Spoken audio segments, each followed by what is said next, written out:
welcome to ESL Castle Games actual castle game demonstration. I am here with Mr. Andy K today. So Andy has never played this game before. I'm going to show you what it's like as a teacher to show a new student how to play this game and give you a little demonstration. So the map that we have today is our cave map. It is the free sample you can find on our website, Teachers Pay Teachers, ESL Castle Games. And it comes with a map for every download and a player sheet. I've already drawn your player drawing for you, Mr. Andy. Yeah, very appropriate, right? You get 3 gold coins, 10 hearts for health, and your student can draw a picture, and there's a place at the bottom for items. Okay, so here's how we play the game. All you need is graph paper, a player sheet, a map, a pencil, a pen, and a die. The way that it works is that Andy will be the student or the role-playing character. The role-playing character will start where the map says he should start. So we're going to give him an A for Andy. A for Andy, and my pencil just broke. And we're going to start him in the first room, which looks roughly like a rectangle. And what's going to happen, Andy, is you are essentially going to play this as if you are like in Legend of Zelda or Dungeons and Dragons, where you are a character in a fake world.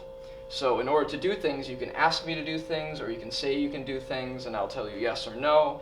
And say, for example, you want to jump over a giant cliff. You're going to take this dice, roll it, and the lower the roll, the worse results you're going to get. The higher the roll, the better results you're going to get.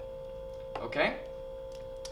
So, welcome, you're inside of a scary dungeon cave. And in front of you is a hammer. What would you like to do? Pick up the hammer. Pick up the hammer, okay. So you're going to take this pencil and you're going to draw a hammer under your items. And you can draw it any way you want. I'm just going to erase that to show that you picked up the hammer.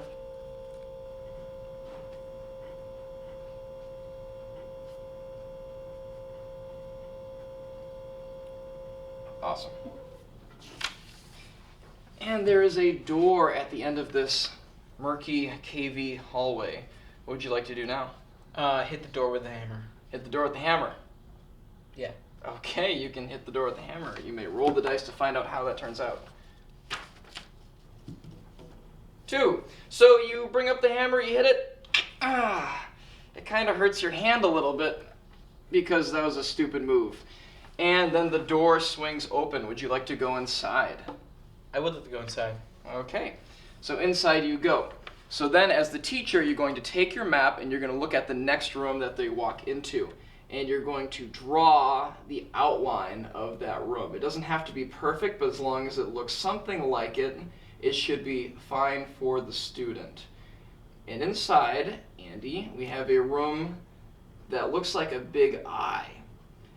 But this room is also kind of dark, it's also kind of wet. And in the corner of each of these corners of the eye is a coffin. There's a coffin here, a coffin here, a coffin here, a coffin here, and then there's a big fire in the middle of the room.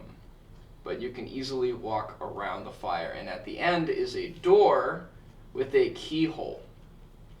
So because you moved from this room to this room, we can erase your A, which stands for Andy, and move it into here.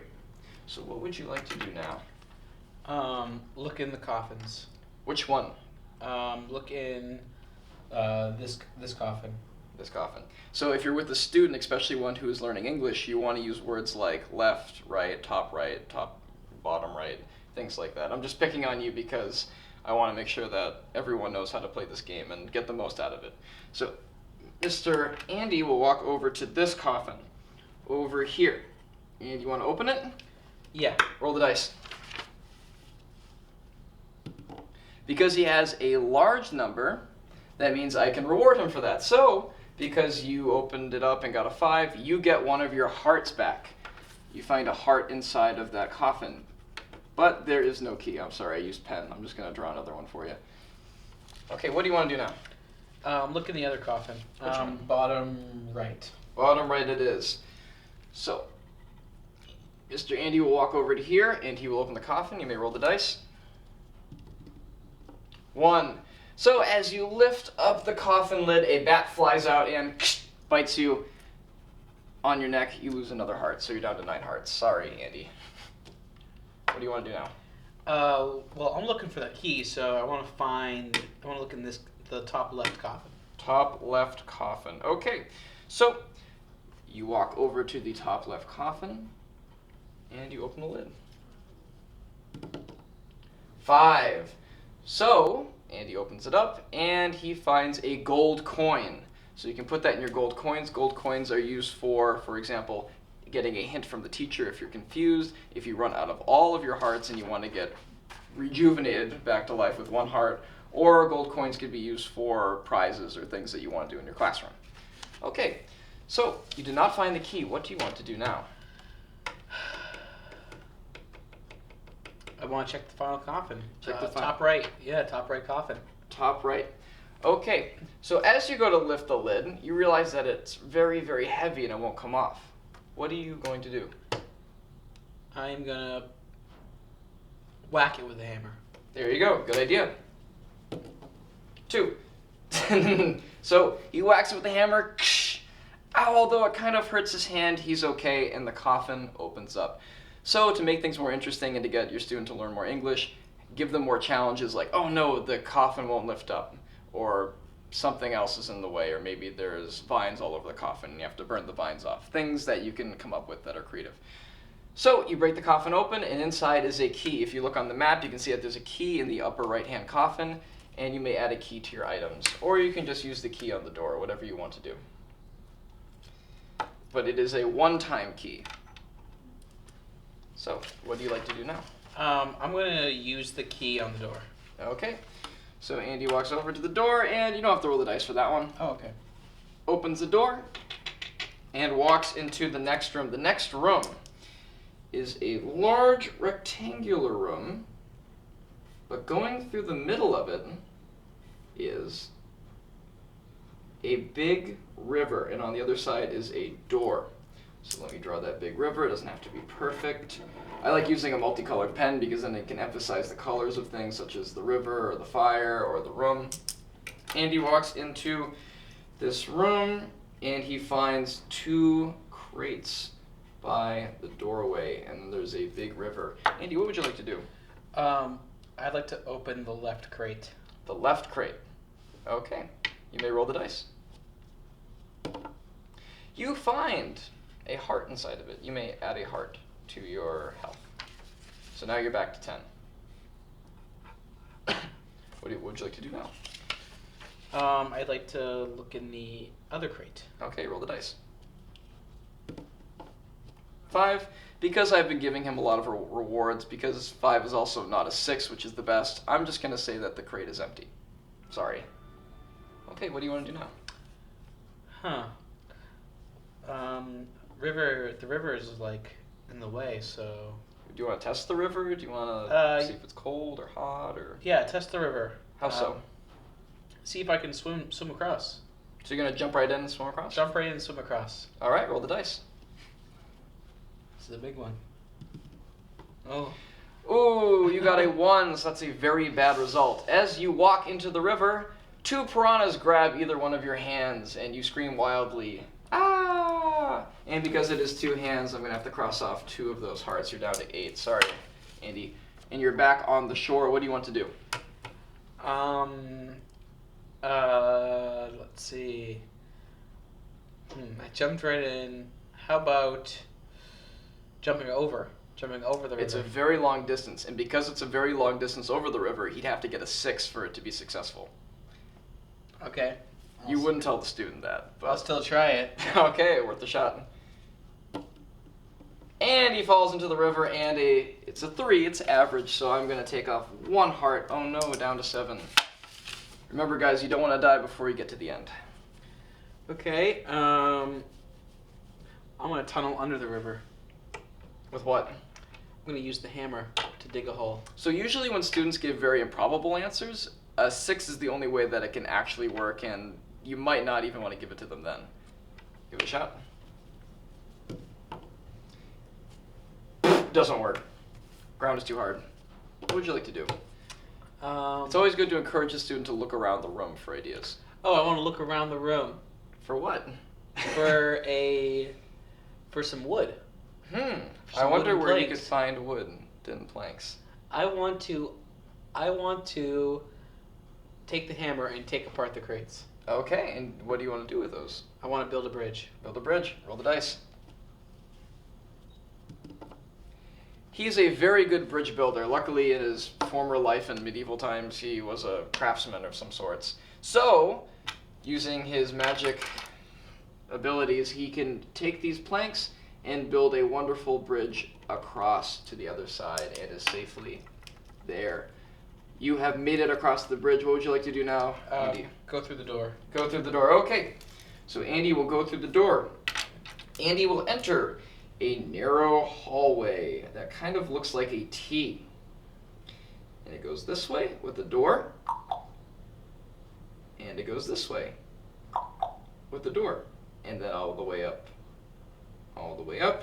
There is unfortunately, another locked door. What would you like to do? I want to go through the left unlocked door. The left of the store? Yeah. Okay, so you will go through the left door.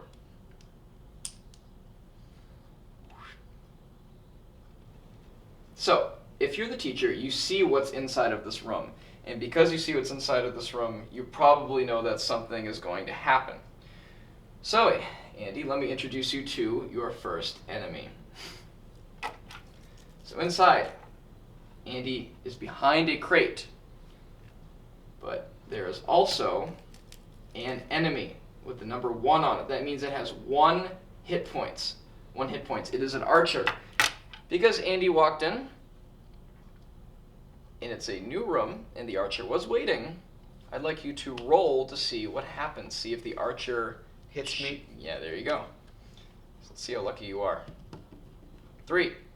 So 3, I usually let them pass on this. A 3, the archer pulls back their bow, you see them, and luckily you duck just as the arrow slides right by you. What would you like to do? I want to leave the room. Leave the room? Okay. And you leave the room. Remember, the archer knows that you're there. The longer you take, the archer could come out and attack you. Actually, I want to go back in the room and check the crate. Okay. So, I guess I have to check to see if I get hit again. Yeah. Good guess. Okay. 5. So luckily Andy's very smart and he knows that there's an archer in there. So as he comes inside, he sneaks right behind the crate and finds that the archer is slowly making their way over. Would you like to check the crate or do you want to do something else? Check the crate, yeah, first. Quickly. Okay. Quickly. There's nothing inside the crate. And as you were checking the crate, the archer pulls back their bow, and now the teacher can roll. As the enemy, or as a trap, or a booby trap, whatever you want to call it, the teacher can also roll and attack the student. 5. Because it's such close range, maybe if it was very, very far away, it would have been a miss, but because it's so close, I hit him. What would you like to do now? Leave the room. And the student can always attack. I don't have a hammer, though. I only have a hammer. That's okay. I'll attack the. Wait, did I look in the crate already? Mm-hmm. What was in the crate? Nothing. Yeah. Oh, let's attack the archer. With your hammer. Awesome. So, because Andy is so close, and because he's hiding behind the crate, I'd say a 4 would be a good hit. Because the archer has only 1 hit points, the archer is dead. And something shiny drops out of the archer. Pick it up. Pick it up. You have just found a key. So you may draw the key in your items. Okay. So another thing I always like to mention is that when an enemy drops a weapon, you can always take the weapon. And if you'd like, you can take the bow and arrow. Would you like to take the bow and arrow? Of course I'd like to take the bow and arrow. Good, because there may be more enemies in this dungeon. Okay, next, what do you want to do? Leave the room and go into the other room. Okay, one across.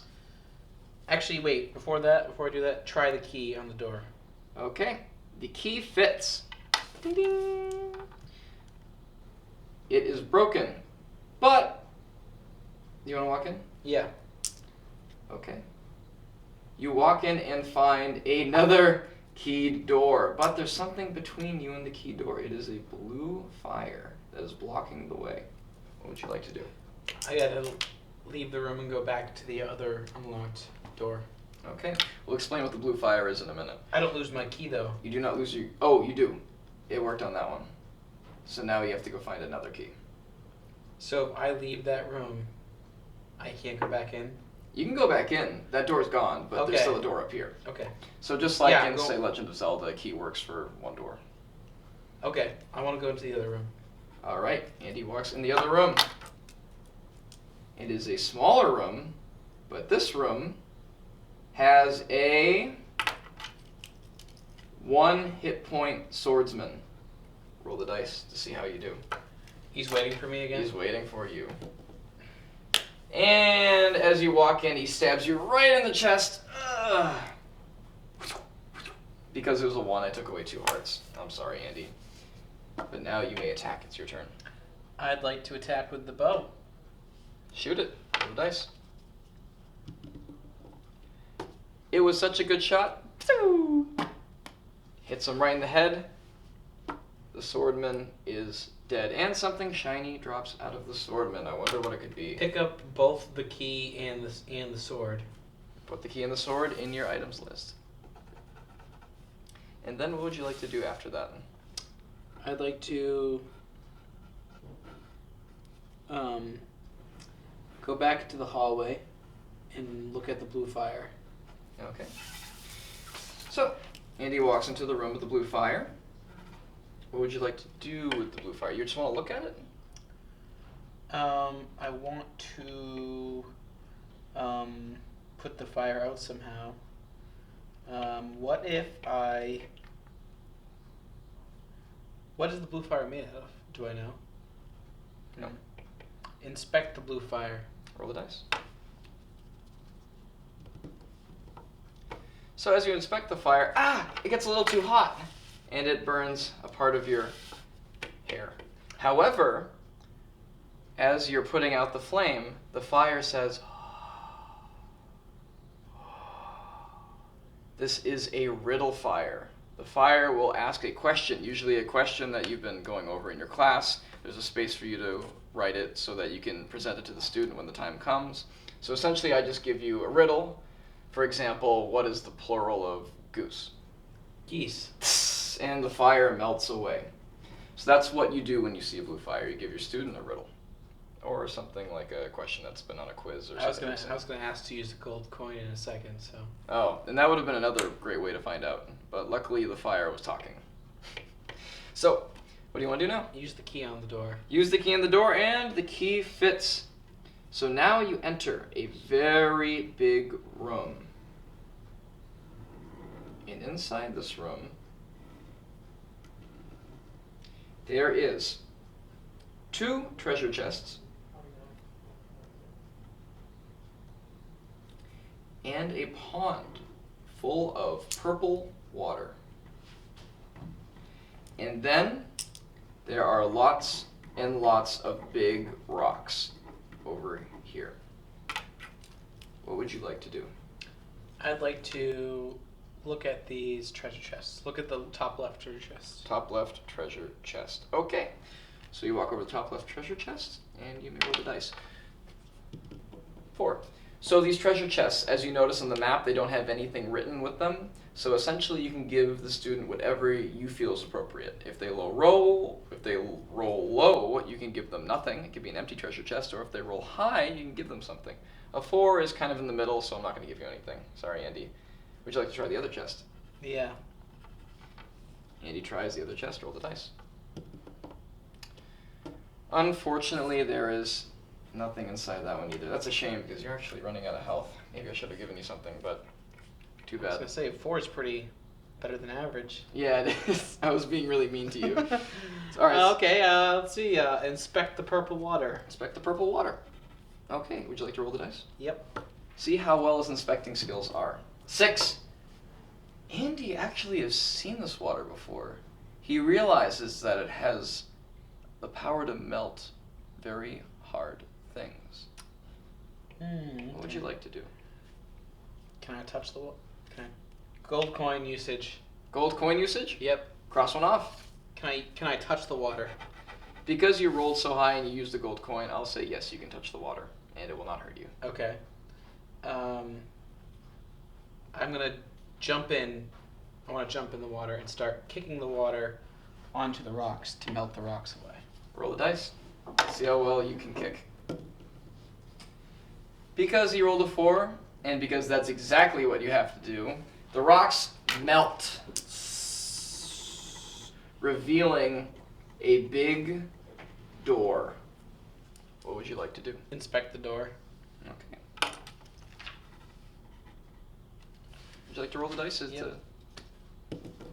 5. Okay. It looks like a very ancient door, and it looks like there's something very big behind it. Do you want go to in? go in? Do you want to go in carefully? Do you want to go in quickly? Do you want to just run in with the sword? Run in with the sword brandished. Roll the dice. Let's see what we See got. how well you do. I'm gonna need all the luck I can. So we rolled a 1, so that means that something surely bad will happen. Into the boss's chambers, Andy goes. And inside there is a room with a giant mantis-looking creature. Let me see if I can draw that. That's correct for you, right? Yep. 3. It has 3 hit points with large fangs, and there are 4 fires in the corner, just for Pete's sake. Maybe you'll get some ideas if you're a teacher how to use those fires, or if you're a student. But as Andy runs in with his sword brandished, the monster takes it with his pincers. Very silly move. 2 health gone. You have 1 health left. What would you like to do?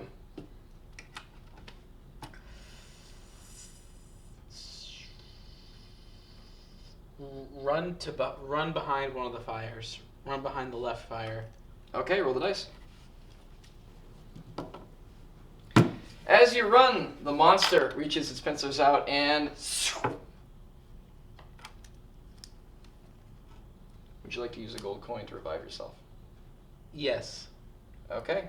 So as the monster laughs in victory, ha ha ha ha ha, I killed him, he was so stupid he ran into the room with the sword brandished without looking. You come back to life. What would you like to do? Shoot the monster with my bow and arrow. Oh, let me get this straight, you're behind the fire? I didn't make it. Oh, I'll say that you made it. Yeah, from behind the fire. So a flaming arrow? Yeah, flaming arrow. Well, it catches on fire as it goes through the fire. Let's see if it does. Roll the Okay. dice. It does. And because it was a 6, it was such an effective hit. The arrow goes through the fire and hits me straight in the heart. Me, I'm not the monster. The monster now has 1 because it was such an effective hit. I gave him 2 hit points taken off. And the monster is on fire, but now the monster's mad. The monster wants to attack with its flaming pincers. Let's hope you don't lose that 1 heart. And he loses that 1 heart with its flaming pincers. However, because the monster is on fire, the monster will take 1 damage, or will it? Let's find out. I think a 6 would have been fair to get away with that, but no. Monster dies, the fire burns it to death, and Andy, would you like to use your last gold coin to come back to life? Yeah. Go ahead. Take away that coin. You have 1 health. And here you are standing in front of a monster who's on fire. The fire settles, and there is a giant key sitting there, and a door behind the monster that is locked. Pick up the key. Unlock the door. And inside you find the ending final treasure chest. Congratulations, you beat the level. So, do you understand how to play this game? Yeah. Yeah. Okay. And that is how you play ESL Castle Games Castle Game. So, I hope you enjoyed. Hopefully you'll download some of our samples. We already have 11 maps, and we've had thousands of views, actually. So, hopefully we'll see you use this tool. There's a whole list of directions and other advice that you can use to make the game more educational. and we hope that you'll download some of these. Take care.